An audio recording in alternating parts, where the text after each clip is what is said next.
Bro, you stay repping Chicago. My goodness.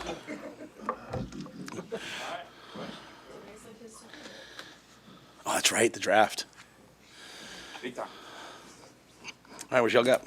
What are you looking forward to about Saturday, and what kind of format are you planning? The goal is to play a game. There's two teams. We'll probably Mitch have to put the offensive line in like gray like we did last year, so they can rotate through.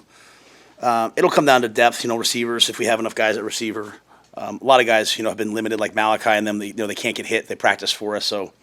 But I'm pretty sure we'll be able to have two teams. And what am I looking for? I'm looking for a high standard of football. Like it can't be like last year where, you play well for a while and then you start fumbling the ball around. I don't care if you're a 2 or 3, whoever. Like the standard better be high.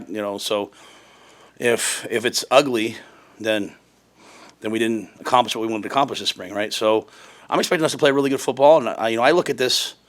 A lot of people look at this like it's like a throwaway, like it's a celebration. I don't. I look at this like it's football, and I expect us to play good football and watch the guys compete. You all gonna do like live special team stuff too?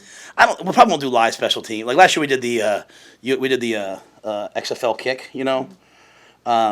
but just that's where the injuries usually happen. So we'll still kick off. I watched Georgia's spring game and they ran down and thudded it. So I'll probably do that. I steal stuff from everybody, so we'll punt and catch it. So we'll do the special teams, but they won't be live. Everything else will be live. Quarterbacks won't be live. You go a little bit against the grain with this wanting to play football. Why is that continue to be your approach? What do you like, wanting to play football? Yeah. Well, there's a lot of spring games. I'm sorry.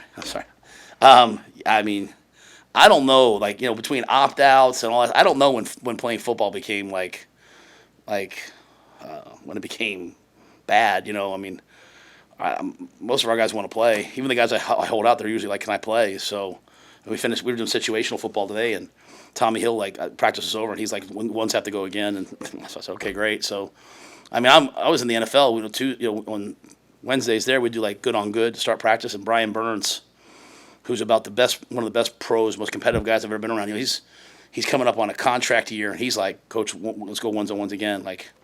So I just think it's playing football. I mean, and we're 5-7. I've said that from day one.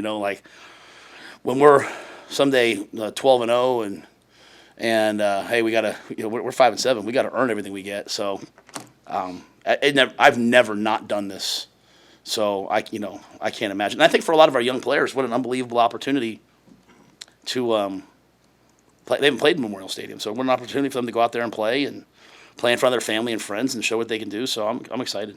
How's this team done throughout the spring at not having dips? Having a standard and keeping it throughout the spring. Yeah, I didn't love Tuesday's practice.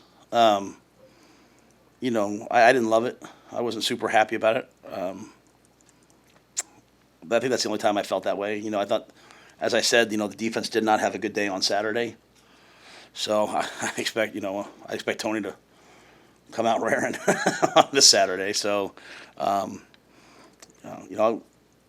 But I think our guys truly understand now what hard work is. They understand practice, and the more good players you have, when you have a lot of good players, the standard stays high, because if I'm not doing a good job, the next guy goes in, he does a better job than me, then I lose my spot. So competition is king. So.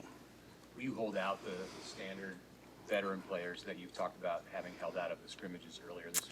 Yeah, they might get some plays here and there, but for the most part, I plan on kind of hold them out. To me, this year, for me, Mitch, this isn't even like a red. Like, I can't change the name because the marketing department would kill me. But for me, this isn't like the red and white game for me. This is like the red and white shootout for me. I want to see us.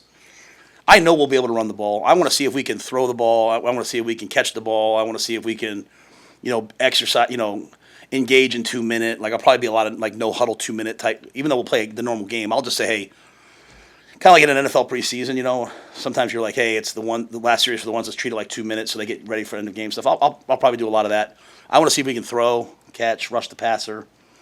So some of those guys will be limited in what they do, but I would anticipate them all playing at least a play.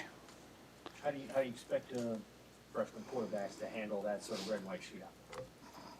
I don't know. That's what I'm excited about. It's like to me, great players do what they do. They don't do new stuff. And so, the analogy I just gave our players in here is like a lot of them play Madden. If you call engage 8 on defense in Madden, and it doesn't, engage 8. All right, I said that I don't play it. And I was like, they still have engage 8, and they're like, yeah. If you call engage 8 and then 8 guys don't blitz, you think your game's broke. Well, when you're calling plays and you're calling an out cut by 1 and a shallow cross by 2, and they don't do that, you're like, how do you call the plays, right? So my challenge to the guys is just, hey, do what you've been doing all spring, and that's really true for the quarterbacks, right? I think with the headsets and the operation and all that stuff, being in 2 minute for us will really help, so that we can, I don't want to get to the first game, and if a freshman's starting, we have a 66% chance of a freshman starting. It's what I've said to the coaches all spring. So I don't want to get there and all of a sudden it's the first time. And then if Heinrich's starting, it's his first time using the headset. So I really want this operation to flow, especially at the end of games. So I'm hoping it's loud so that the guys get used to, hey, we're on the road. We're at Purdue. We have to go win the game. At the end of the game in 2 minutes, what's it going to sound and feel like? So those are the things I'm really looking for from a football standpoint. If it doesn't look the way we play, so be it. With so many people coming to see Dylan specifically, do you have to remind Husker fans, don't put too much stock into this one practice? Yeah, I can't even answer that. Like, not disrespectful to you. Like, I'd hope, was the lad from Gene Hackman and Hoosiers, where they're all chanting for Jimmy, and he's like, I hope you'd cheer for, I hope everyone, and the Husker fans I meet, I'm sure they're excited to see Dylan play, but most of them, they come to the warm-ups here because they want to see all the players. So we don't love any one player more than anyone